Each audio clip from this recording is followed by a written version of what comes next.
मुर्दा जो है, मुर्दा कुछ नहीं बोलता, सब बोलने वाला यही जिंदा है, जिंदा मानव यही बोलते हैं। विचार कीजिए।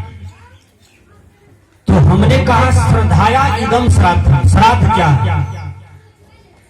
आप जिंदे जी जो कर्म किए माता पिता के साथ, समाज के साथ, राष्ट्र के साथ, वही श्राद्ध है।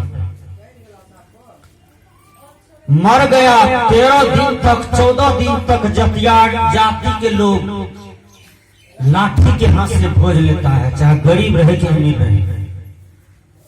इस भोज को कबीर साहब बहिष्कार करते हैं।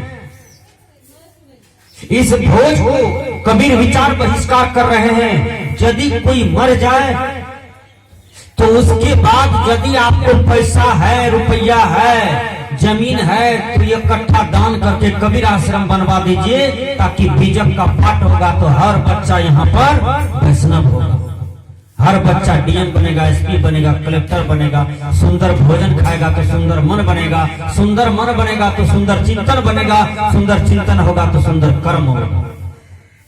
जब सुंदर कर्म होगा तो उसका सुंदर लक्ष्य जो है वो अपने आप प्राप्त हो जाएगा। तो मरने के बाद ये काम करना चाहिए। इधर पंडित जी को ला करके जितना आप विध बर्तन करते हैं, उससे आत्मा को कोनो ताल्लुक नहीं है। जो आत्मा चला गया आपके यहाँ से, वो कभी उलट के आपके तरफ नहीं झांकबो करता है कि भाई तुम हमारा कौन हो। विचार कीजिए, वो आत्मा को आपसे कोई मतलब नहीं है। इसलिए सदगुरु कबीर कहते हैं, संतो जीवन कीजिए आशा हो, संतो जीवन कीजिए आशा। जीते जी आशा करना चाहिए। जो आपके बीच में है उनका सेवा कीजिए, यही श्राद्ध है। माँ का सेवा किए, पिता का सेवा किए, दादा का सेवा किए, दादी का सेवा किए, पति का सेवा किए, यही श्राद्ध है। हरियाणा में एक परिवार में 2 भाई थे, अब दोनों फौजी था। विचार कीजिए, बाबूजी बीमार पड़े। जब बाबूजी बीमार पड़े तो दोनों फौजी को मालूम हो गया कि मेरे बाबूजी बीमार हैं। देखिए, दोनों भाई छुट्टी ले लिया।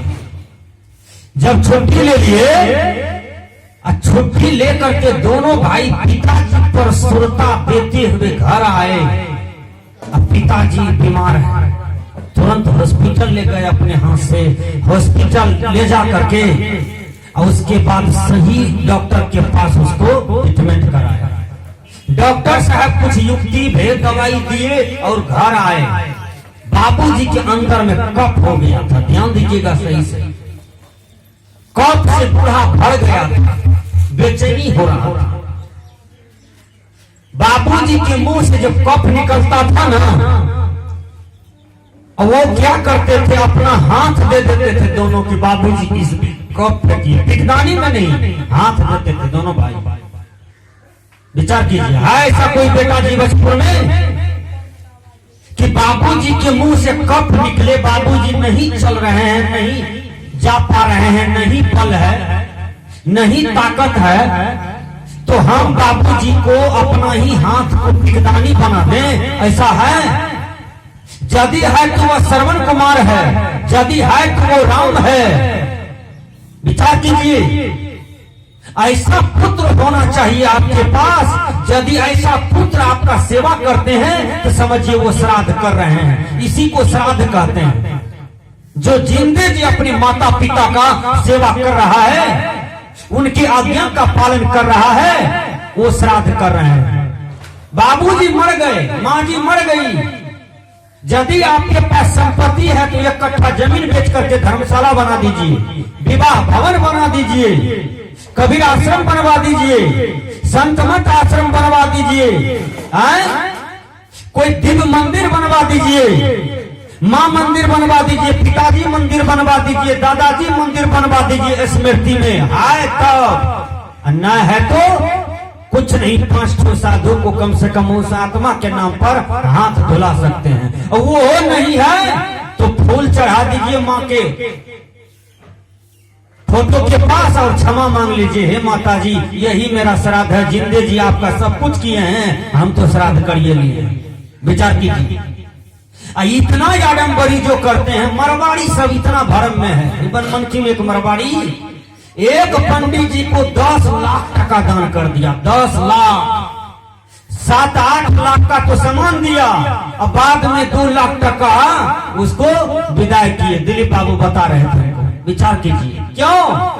कहा तोहर माय का हम बेतरनी पार क्या रहल छिए, तेरे दिन के अंदर में 10 लाख टका ठेक लेके पंडित जी। विचार कीजिए, ऐसे पंडित की चुंगल में यदि आप पड़ जाते हैं तो विचार कीजिए, आप परंपरा के दबाव से हट करके आपकी बुद्धि का विकास नहीं हो सकता है। आपका बुद्धि का तभी विकास होगा जब आप धर्म जाल से हटेंगे, पंडितों के जाल से हटेंगे, मुल्लाओं की जाल से हटेंगे और बीच से एक रेखा खींचना होगा। वो रेखा है पुरुषार्थवाद का, वो रेखा है मानवतावाद का, वो रेखा है बीजक का। जब आप बीजक पढ़ते हैं तो बीजक में देखिए शब्द प्रकरण है, रमैनी प्रकरण है, हिंडोलवा है, बसंत है, चाचर है, साखी है, बहुत कुछ है जिसके माध्यम से सदगुरु कबीर मनुष्य को समझाए हैं। उसमें सदगुरु कबीर कहे हैं कि पंडित बाद बदे सो झूठा। हम लोग तुरंत पंडित जी के पास भागते हैं, बेटी के बियाह कहिया करबे तो एक लिए पंडित जी के पास चला दीन बनबे, हे जे दीन उगले ओकरा फिर से बनेबे। ई खोपड़ी घसक गए छे हमरा यार का। दीन बनाना है, किसको कहते हैं दीन बनाना? बोलिए, बेटी हमर जैते ससुराल प्रथमे बार जाए छे एकरो दीन बनाबो। छौड़ा के मूरन कहिया है तो एकरो लिए पंडित जी के पास जाए छिए दौड़ के, चलो दीन बनबे ले। एकोटा पंडित आज तक आपके पास आया कि चलो भाई 10 परिवार में हैं? बोलिए, एको पंडित जी आते हैं उसके बाद आपका दुख सुख समझने के लिए नहीं आते हैं, या तुरंत दुख सुख लेके चले जाते हैं पंडित जी के पास। यही शोषण है, यही दोहन है, यही उत्पीड़न है, यही परंपरा का मारा हुआ दिमाग है। धर्म स्वरूप बाबा लिखते हैं, परंपरा की पंक्ति से हटकर जो अनुभव में आया, देखिए कितना विचित्र वाक्य है। अनुभव मतलब आत्मा, अनुभव मतलब जो आपने अनुभव किया है आत्मा के द्वारा उसको प्रकाशित करना, यही हो इसको अनुभव कहते हैं। अब परंपरा की पंक्ति से हटिए, लोग क्या कहते हैं, कपार ने मुरे बेट की कहते, जाते से बाहर देते, हमरो भोज खाए नहीं देते। विचार करियो, पगड़ी हम खोल लिए, केस देखे छिए, हम देखे छिए ना 15 अगस्त का हमारे बाप मरले केस रखने छी हम गवाह के लिए। कहिए दाढ़ी मोछ में दूध लग जाए छे, दही लग जाए छे, गुस्सा उठे छे दही खाए में, दूध पिए में, कहिए मुइर दे छी आप कहीं। लेकिन केस हम रखे हैं अभी तक, गवाह देते हैं 10,000 5,000 में कि देखिए हम केस रखे हैं, बाबूजी मर गया, हमको कहाँ कुछ होता। ये पंडित जी के द्वारा दिया हुआ लकवा है कि नहीं केस मारा मुरोगे तो छुटका रह जाएगा। फाटी छुटका, किसको छुटका कहते हैं?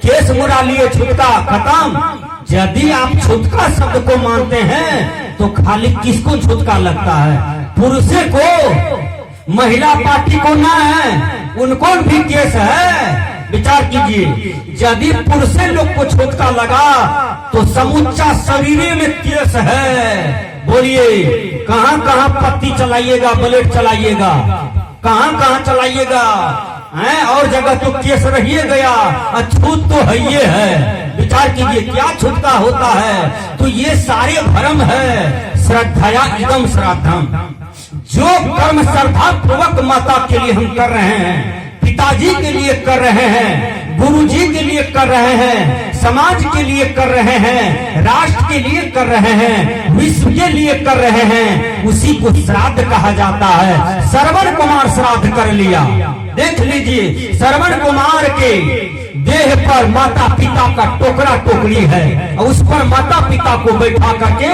एकदम तीर्थ व्रत सत्संग सुना रहे हैं श्रवण कुमार। अब वो श्राद्ध कर लिए।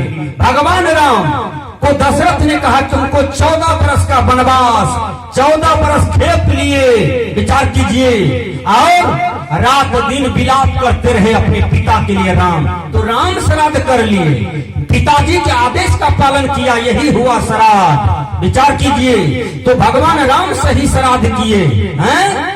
तो ऐसा पुत्र बनिए कि माता पिता को जिंदे सेवा कीजिए, यही श्राद्ध है। मरने के बाद जितना कुछ करते हैं यह सब आडंबर है। इनके चुंगुल में मत पड़िए, पंडित जी ओझरा दिया है। तो मेरे पास समय नहीं है और मैं विराम देता हूँ, क्योंकि हमारे बड़े गुरु भाई संत श्री अनुपम साहब जी आ गए हैं मंच पर। हम लोग उनका सुने। समय भी 4 बज गया है। बस इन्हीं शब्दों के साथ देता हूँ विराम। श्रद्धया इदम श्राद्धम, जो कर्म हम जिंदे जी करते हैं, जीवित के लिए करते हैं, आत्मा के लिए करते हैं, उसी को श्राद्ध कहा जाता है। मरने के बाद इधर जितना कुछ करते हैं वह क्रिया झूठ है, वह सब बिल्कुल महाझूठ है। यदि दुनिया में कोई झूठ होगा तो सबसे बाद वही झूठ होगा।